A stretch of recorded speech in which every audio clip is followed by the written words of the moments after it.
What if the world was not created, but simply unfolded? And what if your true self had never acted at all?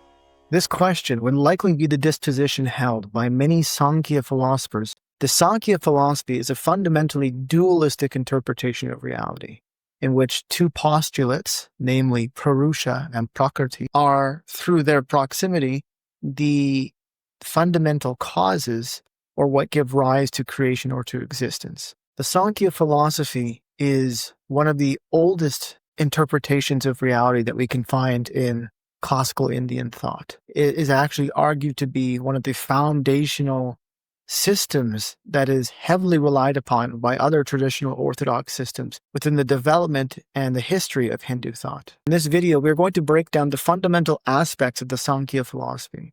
We're going to look at its speculated historical origins, the accredited founder of the Sankhya philosophy, while also delving into the metaphysical postulations that the philosophy has put forth and which had a great influence and a profound impact upon various traditions within the Hindu sphere. This video is not an exotic overview, but a serious philosophical inquiry into the Sankhya system. The Indian philosophical tradition is dialogical and interdisciplinary, meaning it includes logic, epistemology, metaphysics, psychology, and cosmology. So let us begin this examination of the exciting and fascinating Sankhya philosophy and seeing how its influence and metaphysical postulations have helped shape the thought of other tremendously important philosophies within classical Indian thought.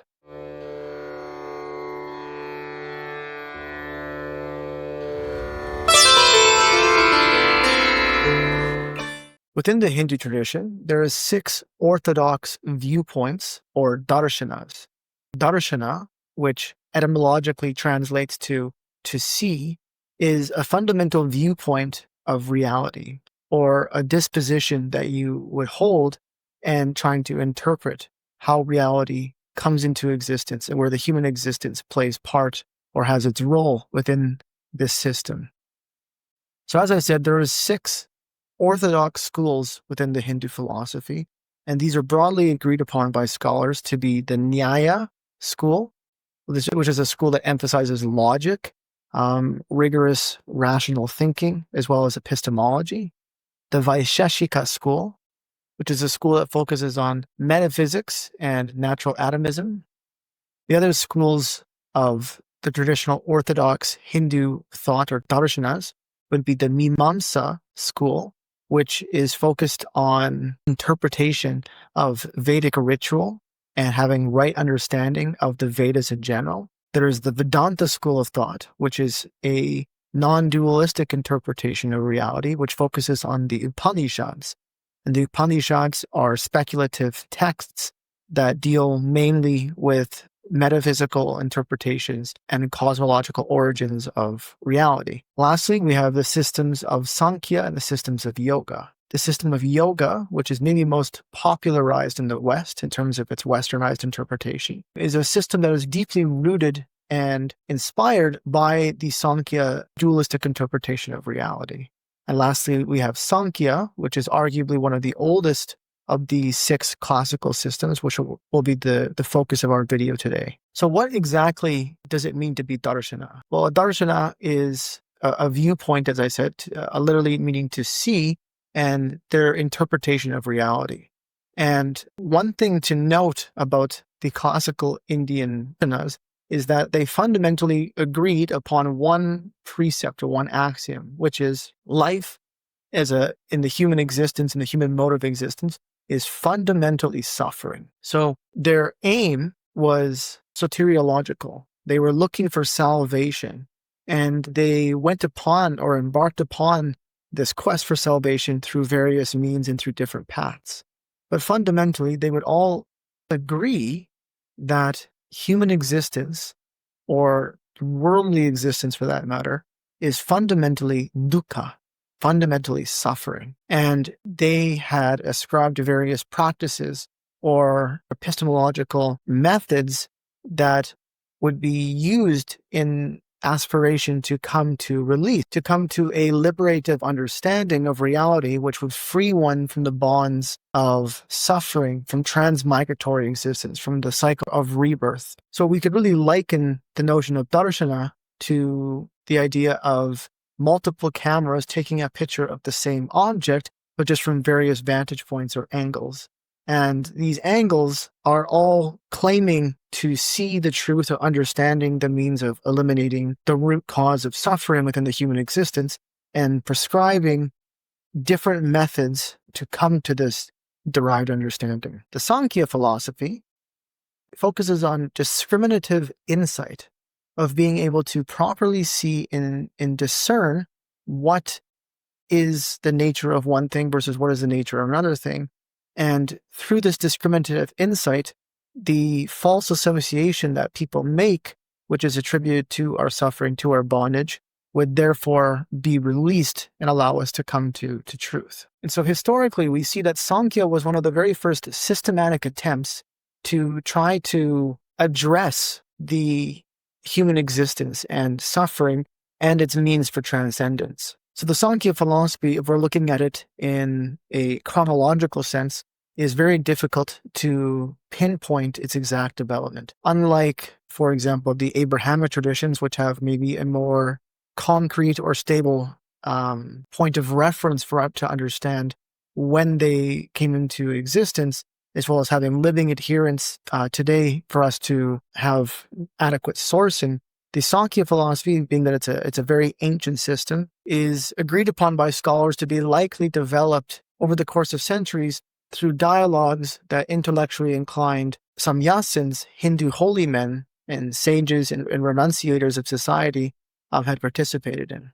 The classical Sankhya scholar Gerald Larson argues that we could break Sankhya's historical development down into 4 different periods. As early as the 9th century before Common Era, we see that there is ancient speculations of the Sankhya tradition.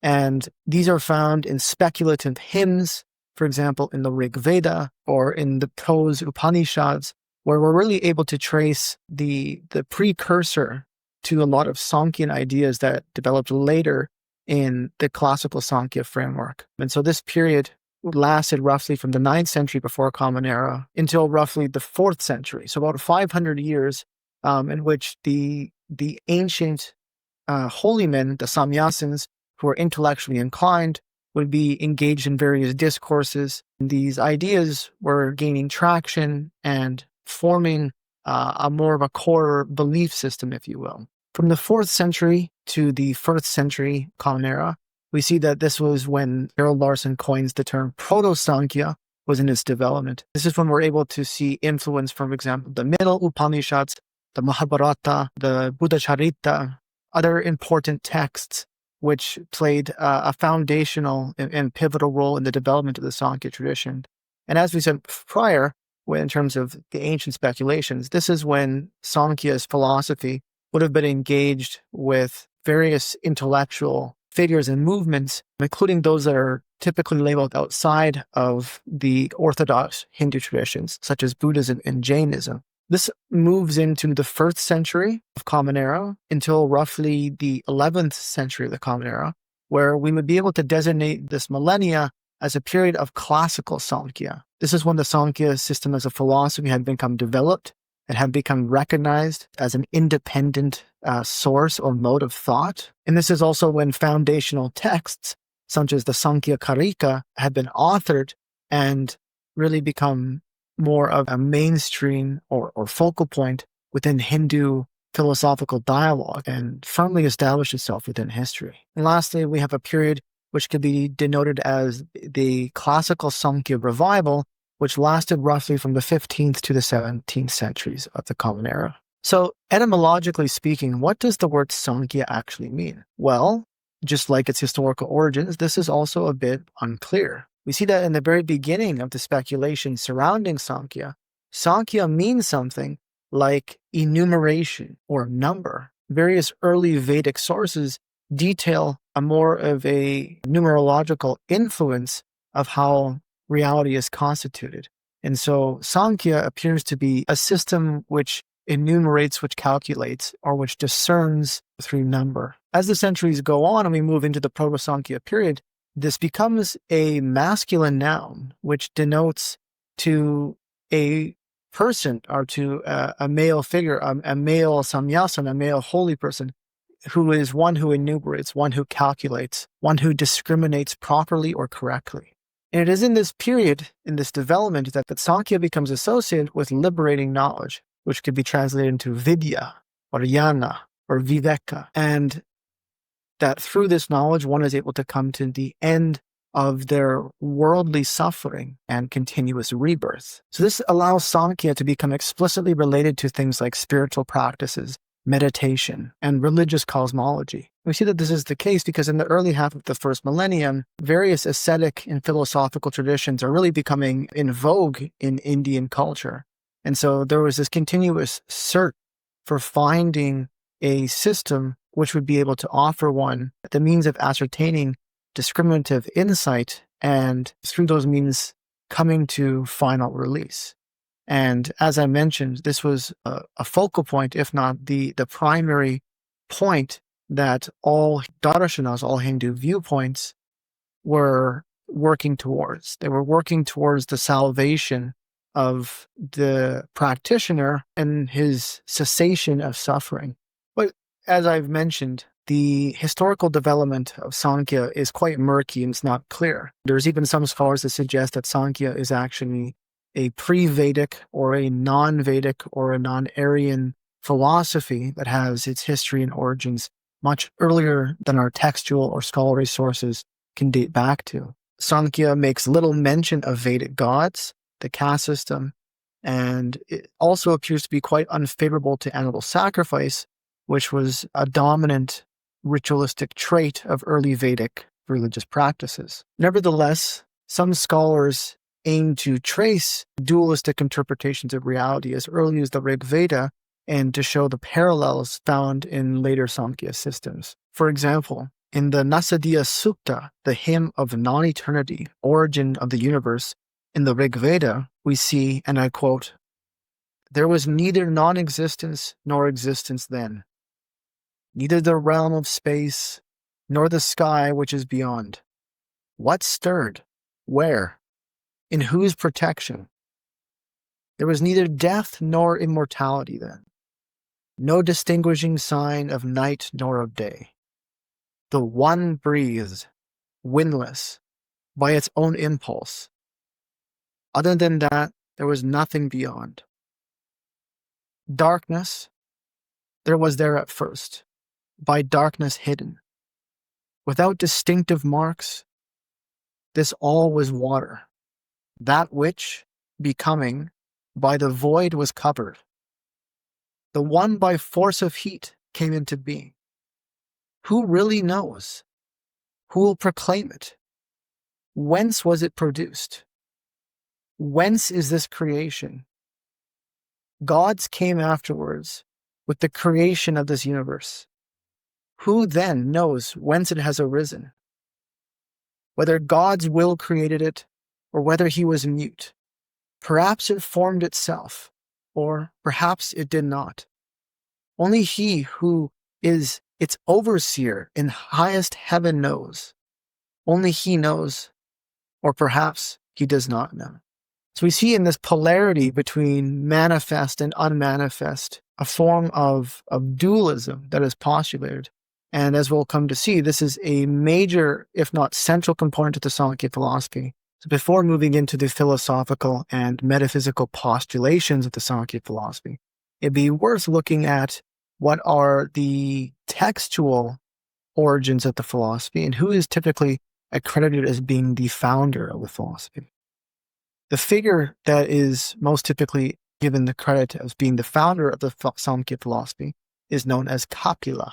Kapila was a sage or a seer in traditional India, and while scholars are unable to precisely pinpoint the dates of his existence, we could suppose that he was a late Vedic period philosopher or thinker. Some scholars, such as Gerald Larson, has suggested that he could have been living in the time of the 7th to 6th century BCE, which would actually date him earlier than the foundation of Buddhism. There are scholars that think that Kapila had existed much earlier, actually even in the times of the Rig Veda, because there is instances of seeing the name or the word Kapila in the Rig Veda. Some scholars say that this is not an accurate translation of the Rig Veda. And in fact, if we look at Mandala 10, hymn 27, verse 26 of the Rig Veda, a part of the phrase which is Darshanam ekam Kapilam.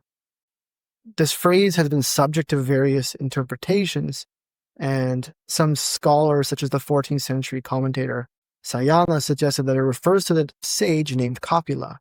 However, this interpretation is considered unreliable by many modern scholars. Contemporary interpretations, including those of Chakravarti and Larson, argue that Kapilam in this context is an adjective meaning tawny or reddish-brown, rather than a proper noun referring to a specific individual. And this latter interpretation aligns more with the general usage of Kapila in Vedic Sanskrit, where it denotes a color descriptor rather than a personal name. So this suggests that it could be either referred to as an adjective and later became a name to denote a figure. It could be talking about different people altogether. Scholars are not quite sure. There are more anthropomorphic accounts of Kapila's origins, stating in the Brahmanda Purana that he was actually one of the incarnations of Vishnu. Other accounts that hold that he was one of Brahma's 7 sons. So there is many mythological accounts to his origins. It is quite unclear, and scholars have very little to work with in terms of verifiable sources that would actually allow us to make a proper assessment of this figure and their dating. Our most concrete reference of Kapila, in fact, actually comes from one of his later disciples or pupils, known as Ashuri. And Ashuri famously quotes and references Kapila as his master, talking about the lineage or the transfer of knowledge in the Sankhya philosophy, starting with Kapila, moving down to Ashuri, onto other figures such as Isvara Krishna. And this text was translated into Chinese roughly in the 6th century Common Era. So there is a great deal of speculation as to when Kapila actually existed.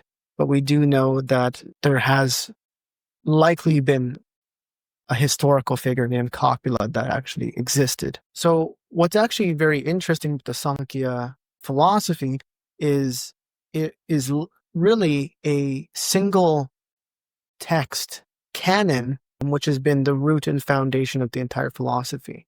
We do know that historically there have been other texts. None of these are surviving today. The one and predominantly major text that has survived is the Sāṃkhyakārikā.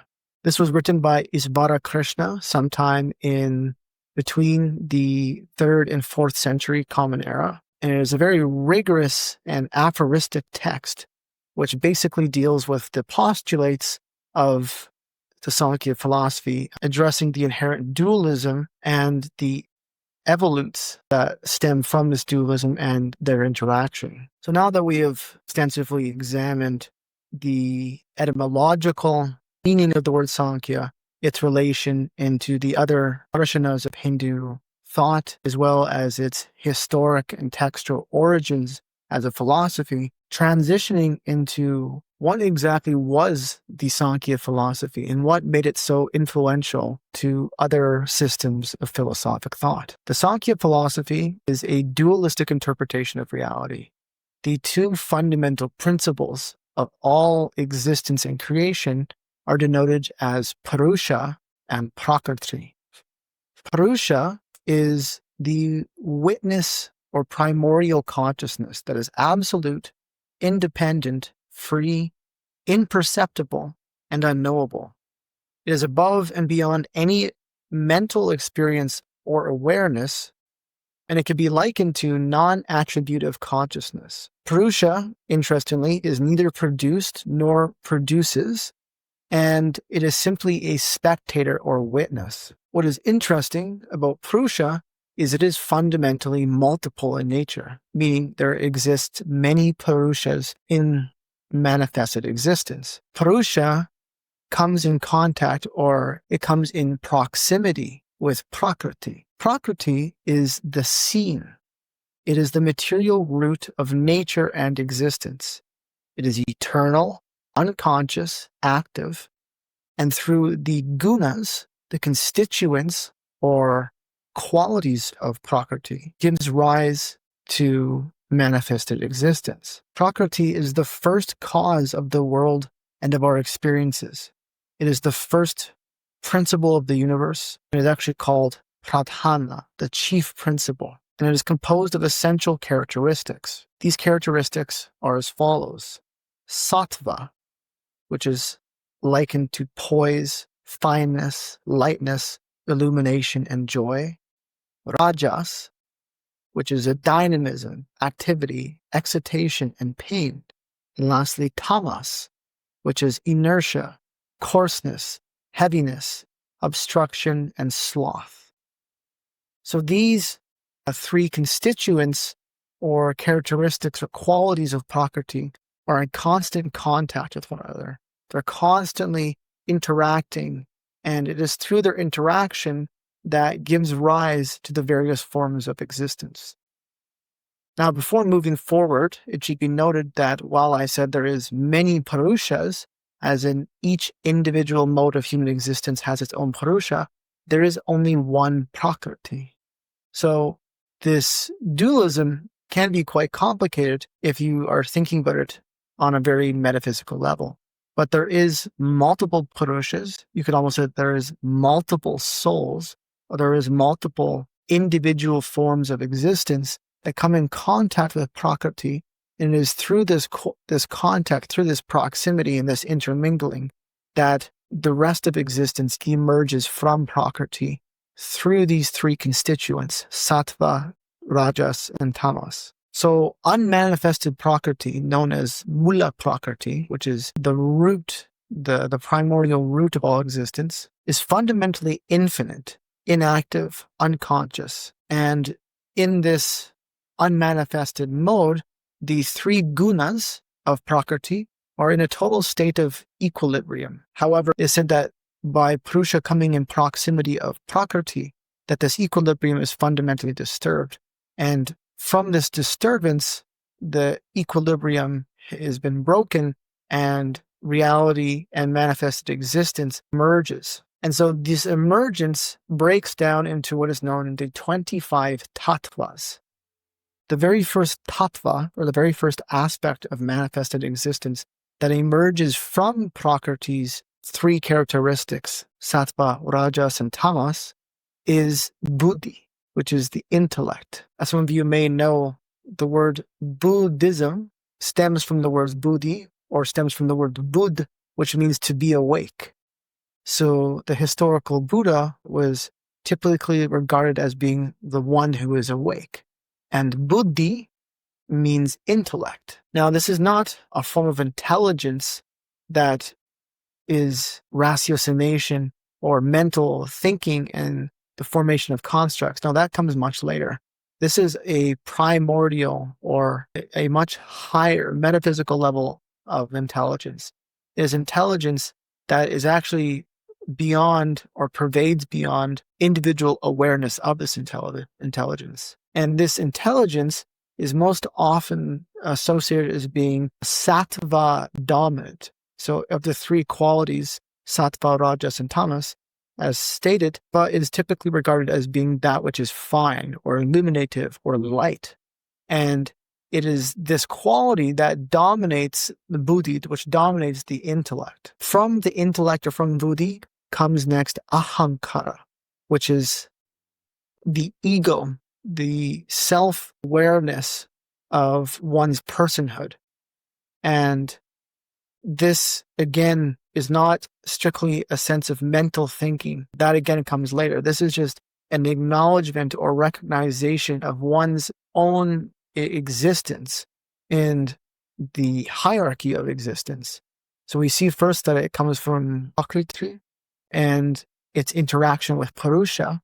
This stems the very first tattva, which is buddhi, the intellect. And from buddhi emerges ahankara, which is the ego. And as stated with buddhi, which is typically regarded as being sattva dominant, the ego, or its sense of selfhood, is typically regarded as being rajas dominant, meaning that it is a very dynamic and active form of emergent manifestation. And from ahamkara, which is the ego, then comes manas, which is the mind, which is mental thinking, which is the ability and the mode of conceptualization of reality. So we see that in this hierarchy, there is a form of intellect or subtle consciousness which comes before even the sense of selfhood or of awareness. From this emerges the ego in terms of one's experience of an acknowledgement of personhood. And then from this comes thinking, comes the means and ability to conceptualize reality. And from the mind, though not maybe directly as thinking it being an emergent of the mind itself, but in terms of a hierarchy, we see the remaining components of existence. And if we look at this diagram here, we can see that after the mind comes the 5 sense capacities, which we know to be hearing, feeling, seeing, tasting, and smelling. And from those come the 5 action capacities: speaking, grasping, walking, excreting, and generating or procreating. From there stems the 5 tanmantras, or the subtle elements, which is sound, touch, form, taste, smell. Moving lastly into the 5 gross elements of space, wind, fire, water, and earth. So we can see that the entire constitution of reality, and by extension human existence, emerges from Prakṛti. Prakṛti is the source of our experience. It is not the evolution of a series of material entities, but the emergence of experience itself. It is a description of experience and the relations between elements, not simply an explanation of the origins of the universe. And so, as stated, all Prakṛti has 3 gunas. It has these 3 fundamental qualities or constituents, but just in different proportions. So each guna is dominant at specific times of the day, and the interplay of these gunas define the character of something or someone, nature, or whatever it may be within the mode of existence, and determines its progress of life. So you may be wondering, where does Purusha come into this play? It seems as if everything, as far as the universe is concerned, is an emergent aspect of existence which emerges from Prakṛti. And so what role does Purusha play if it is considered to be the fundamental consciousness of existence, but it is deemed to be non-active, non-produced, and non-producing? Well, thought processes and mental events are only conscious to the extent that they receive illumination from Purusha. So Sāṃkhya compares consciousness to light which illuminates the material configurations or shapes assumed by the mind. So the intellect, after receiving cognitive structures from the mind and illumination from pure consciousness, from Purusha, creates thought structures that appear to be conscious. From there, ahamkara, or the ego, or the phenomenal self, appropriates all mental experiences to itself and thus personalizes the objective activities of the mind and the intellect by assuming possession of them. But this consciousness is fundamentally independent of thought structures that it illuminates. So looking to the Sāṃkhyakārikā, it states, because of the proximity or association of the two, i.e. Prakṛti and Purusha, the unconscious one appears as if characterized by consciousness. Similarly, the indifferent one appears as if characterized by activity because of the activities of the 3 gunas. So essentially, what takes place in the association of Purusha and Prakṛti is one mistakes Purusha, that which is plural throughout existence, to be that which is active, to be that which is emergent or dynamic because it is the source of consciousness. And one takes Prakṛti to be characterized by activity because of the dynamic interplay between the 3 gunas.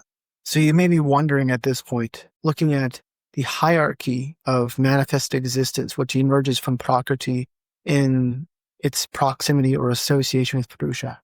For what reason does creation take place? Is it simply just because they're in proximity with one each other. The reason for creation in the first instance is, as the Sāṃkhyakārikā denotes, for the sake of Purusha.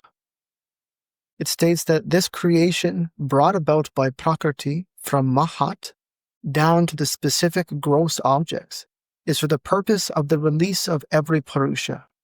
This is done for the sake of another, as if it were her own benefit. Essentially, in this paradoxical manner, Prakṛti emerges manifested existence for the sake of Purusha to rediscover itself as primordial consciousness and to be released. And so you're probably thinking, well, how and why does this dualistic interpretation of reality postulate something as coming into existence when it is simply seeking to be freed from what it is being associated with in existence? This is where the concept of lila, or play, comes into Hindu thought. There are many aspects within Hindu cosmology and Hindu metaphysics which denote that the ultimate source of existence, whether that is Brahman or Purusha and Prakṛti, come into existence by means of play, because it is to the enjoyment of this constituent principle or of this reality to disperse itself and to lose track of itself, but to rediscover itself, to be emerged, but then to be reabsorbed in an understanding of itself. And with this in mind, we can see that in the Sāṃkhyakārikā in verse 64, it states that the knowledge of the difference between Prakṛti and Purusha is the key to liberation. So fundamentally, Prakṛti emerges through the disruption of its equilibrium. The three gunas, sattva, rajas, and tamas, disperse themselves in various capacities in dominations and give rise to reality. It is through giving rise to reality that one comes to associate or falsely associate what is Purusha and what is Prakṛti. It is through this false association that the principle of Purusha, which is plural, is thought or seen to be active, participative, and dynamic, when in fact it is simply the spectator, it is simply the witness. And Prakṛti, which is simply the fertile agent or root of reality, is mistakenly thought to be that which is conscious. So there's this false association on both fronts of this dualism. And it is by coming to a proper understanding, as stated in the beginning of the video, Samkhya focuses on discriminative insight. So by arriving at this discriminative insight and coming to this proper understanding of knowing what is Purusha, what is Prakṛti, one may be freed from the bondage of their suffering, of their humanly existence, and rest, a sense of final release, freed from transmigratory existence, freed from the cycle of rebirth, because they now have and ascertained a proper discernment of the constituents of reality as a whole, but of their own reality. They no longer falsely attribute, for example, participation and dynamism to Purusha, and they no longer falsely associate their sense of consciousness with Prakṛti. As the Sāṃkhyakārikā states, it is my thought that there is nothing more delicate than Prakṛti, who says to himself, I have been seen, and never again comes into the sight of Purusha. So this has almost deontological implications in the sense that it is almost the duty of one experiencing human existence to come or to derive discriminative insight and come to the understanding that Purusha is fundamentally consciousness and Prakṛti is the root of manifestation, and to not falsely associate the two. The Sāṃkhyakārikā likens this as the unknowing or unconscious milk functions for the sake of the nourishment of the calf. So the Prakṛti functions for the sake of the release of Purusha. So in the association, or rather the false association of the different principles of existence, Samkhya states that there is mainly three forms of suffering. The first is natural and inseparable, which is essentially suffering of the mind. The second is natural and extrinsic, which is suffering from one's environmental circumstances. And lastly is a non-natural or superhuman suffering, which is suffering from supernatural elements. Begs the question, is the Sāṃkhya philosophy in its dualistic interpretation of reality fundamentally theistic, which is common, or at least a common trait among many Hindu philosophies or philosophical systems, or is it atheistic? Scholars tend to agree that it is actually the latter. While there have been scholars or seekers throughout the history of Sāṃkhya's philosophical development that have argued that there is space or possibility for Ishvara, which is the personal God, or a God that is nirguna, a God that has qualities or attributes that you can conceptualize or understand within the human existence. On the whole, Samkhya is an atheistic interpretation of reality, as in there is nothing that is higher than Purusha and Mula Prakṛti, the unmanifested root Prakṛti of existence. And some have wondered if there is no theistic interpretation of reality that is superseding it. What is the cause or the foundation of Prakṛti, the cause or the foundation of Purusha? Well, Sankhya states that there is no cause. These are uncreated. Purusha, though it is plural in the form that every human mode of existence has a Purusha, it is not something that has come or gone. It is simply something that has always been. It has always been fundamental, primordial consciousness. Prakṛti, in its Mula Prakṛti variation or form, unmanifested, is equally uncreated. It is simply an aspect of the constituent element of the universe, which is just simply not manifested. So both of these elements are just held to be uncreated, and it is simply just through their proximity of each other that they give rise to reality. Classical Sankhya does give various arguments against the nature of Ishvara, against the nature of God. For example, they state that if karma governs moral cause and effect, there's no need for a God to enforce justice, as karma alone accounts for the consequences. If God enforces through karma, on the other hand, then karma is the real force.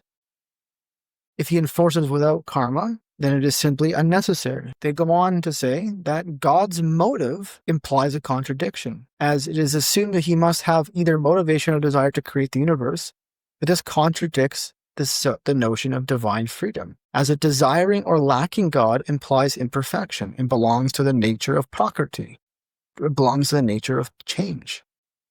And if God has unfulfilled desires, he would experience pain and change. Again, is associated with Prakṛti and would render him not to be all-powerful. Another essential component into denying the existence of God is that God cannot be fundamentally proved. But as I stated, this issue is not black or white so easily that we'd be able to make a judgment. For example, the Yukti Dipika asserts that the existence of God is not something that we completely reject, as the particular power of the Lord assumes a majestic body and so forth.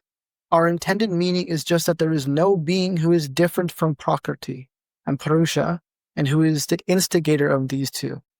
The conjunction between Prakṛti and Purusha is not instigated by another being. So in this interpretation, there is room for theism, but it would be something that emerges from Prakṛti. So fundamentally, Prakṛti and Purusha are not instigated, are not created, are not forcefully put into association or proximity by any deity, by any God. They are simply uncreated principles which are the source of manifestation. So just to recapitulate thus far, our attention of the Sāṃkhya tradition has mainly focused on the fundamental dualism between individual consciousness or primordial consciousness, which is Purusha, on the one hand, and the mass of undifferentiated being, Prakṛti, on the other hand.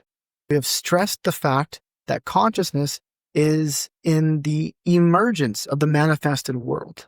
And we have also emphasized that the interplay which takes place when Purusha comes into proximity of Prakṛti is what gives rise to the manifested world. Fundamentally, this aims to show that Samkhya is a system of religious thought, which seeks to understand the world and human existence place within the world from the perspective of this fact of consciousness. This fact is the reason why there is a manifesting world altogether. Although in and of itself, Purusha adds nothing to this world, but simply spectates it. Purusha is simply the witness. But since Purusha's nature is fundamentally to be a witness or spectator, it thus uses the world as an instrument for its own purposes or ends. It should be remembered and of note that the world is not derived from consciousness, nor is consciousness derived from the world, as there is a fundamental dualism or split at the very heart of reality. And this dualism, or the split between the fundamental constituents of existence emerges, is a fundamental fact of existence. So with this in mind, we can see that Sankhya fundamentally refuses to acknowledge the world as simply a product of consciousness. It's not simply a product of Purusha's awareness, which in turn would mean that the projection of consciousness and what the human experiences is really an illusion. It is fundamentally real. And it is through arriving at this discriminative insight that one may be released, that one may come to a final and lasting understanding or a relinquishing of false identification upon the activity or participation and the consciousness and awareness of their existence. He who knows the 25 principles, whatever order of life he may have entered, and whether his hair be braided, a topknot only, or be shaven, he is liberated from existence. Of this, there is no doubt. But this leaves us to beg the question of what are the practical steps that one who would be a Sāṃkhya practitioner would be able to take to derive or to come to this discriminative knowledge. And this is where things become a little difficult once again. While the Sankhya system does outline a very detailed system of epistemology, it is unclear as to what steps or practices were actually prescribed for one to come to this form of knowledge. This leads us into the next portion of our discussion, which is the influence that Sankhya had on other philosophical systems, namely that of yoga. Yoga, which through various dialogues and intersections of various traditions, and through influential texts such as the Yoga Sutras of Patanjali, became a philosophical system that relied heavily on the foundational and theoretical framework of the Sankhya system, which also employed rigorous spiritual practices for the practitioner to adhere to in hopes of deriving and coming to non-discriminative knowledge.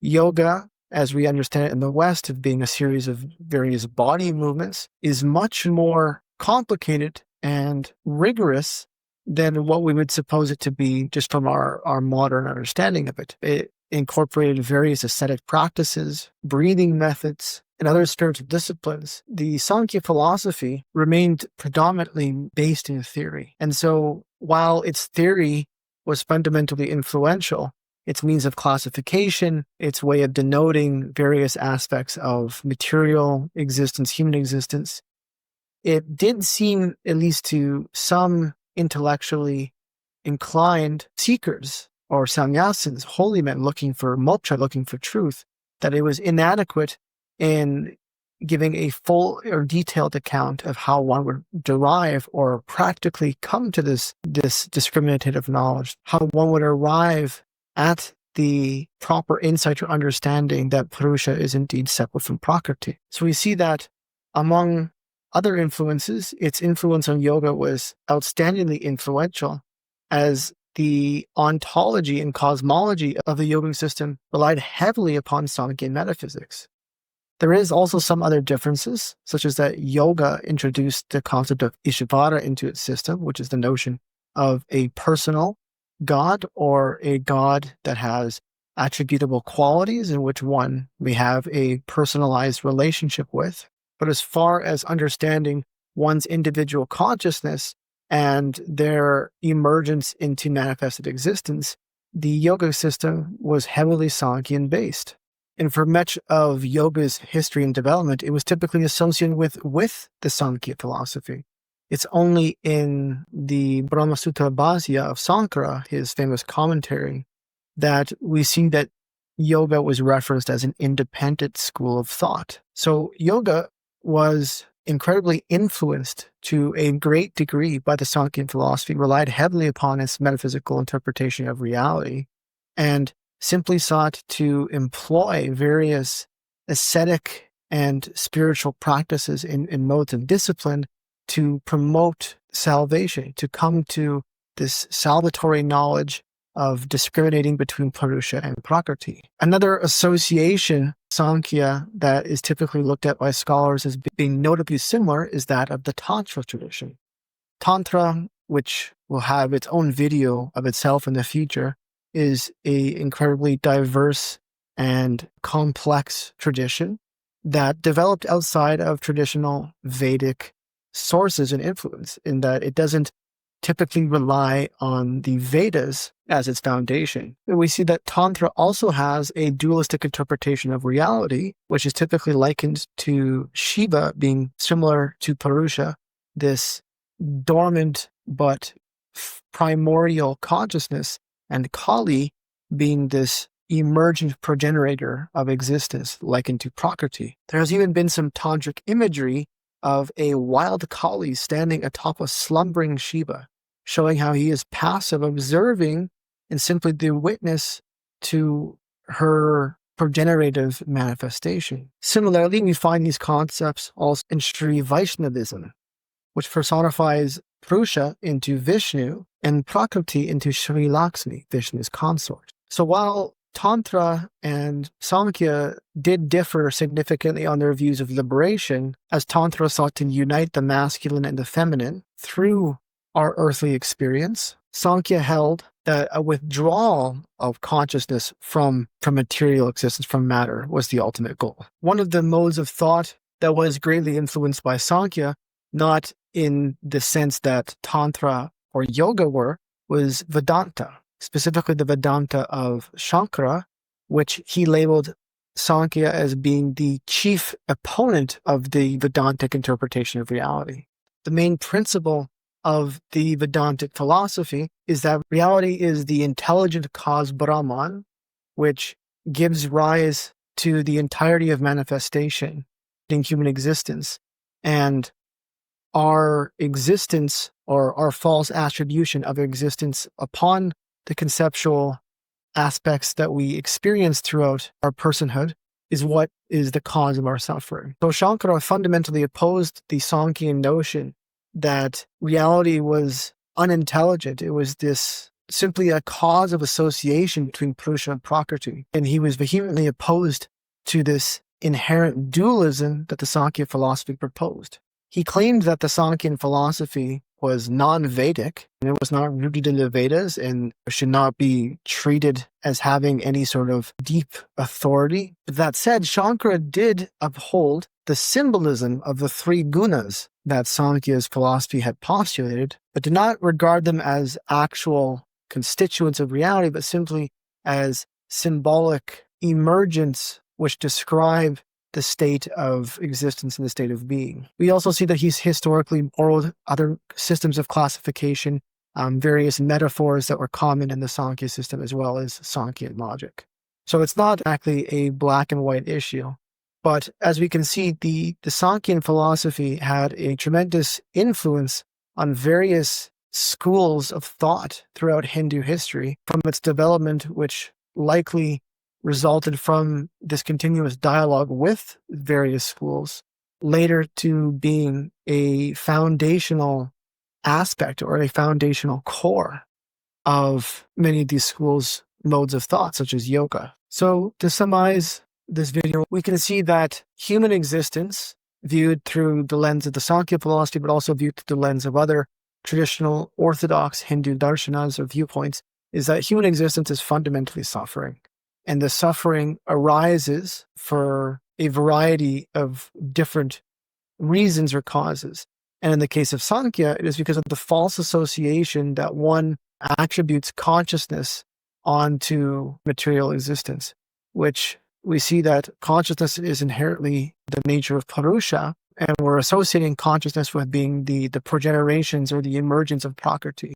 And by extension, we are then viewing consciousness to be active or participative or dynamic, which is not the nature of Purusha. This is actually the nature of Prakṛti. So Purusha is falsely associated as being this active, dynamic component, and Prakṛti is viewed to be this conscious mode of creating existence, of superimposing consciousness upon existence. When in actual fact, Purusha is simply the witness to all of manifestation, but the conscious witness, the spectator, whereas Prakṛti is what gives rise to the entirety of existence through its three gunas, sattva, rajas, and tamas, and then develops the 25 constituents or emergence of reality. We see that it is fundamentally the association between Purusha and Prakṛti which give rise to manifestation or to existence in the first place. And this existence is given rise for the sake of Purusha, for the sake of Purusha coming to liberation or discriminative insight. So Purusha is witnessing manifestation take place with the aspiration that he will then, almost in terms of descending a hierarchical ladder, to then return to the top of the ladder and to recognize or differentiate itself entirely from Prakṛti. And this differentiated knowledge is what is claimed to be liberative knowledge. And so once Prakṛti is seen and Purusha is recognized for what it is, this knowledge brings upon total release, which is known as moksha, spiritual enlightenment. And it is lasting, and it is said that once one comes to this total release or liberative understanding of reality, that one is no longer bound to the suffering of their human existence, and they are no longer bound to a transmigratory existence, as in their cycle of continuous rebirth and death has come to an end. They have reached final release, and they may live out the remainder of their days as a jivan mukti, as one who is living with this knowledge, one who is living with liberative knowledge and living unbound or unhindered by suffering. And so just to surmise, we see that the Sankhya philosophy is one of the oldest, most foundational and logical forms of Hindu philosophical thought. It maps out an ontology of existence, a cosmology. It deals with psychology, and it also deals with liberation of the individual soul from the bondage of suffering that everybody experiences. So I'd like to thank you all for watching. If you thought this video was to your liking, please leave a comment or a thumbs up or subscribe. If you have any suggestions for how you would like my content to be delivered or possible content in the future, please comment down below, and I'll see you next time.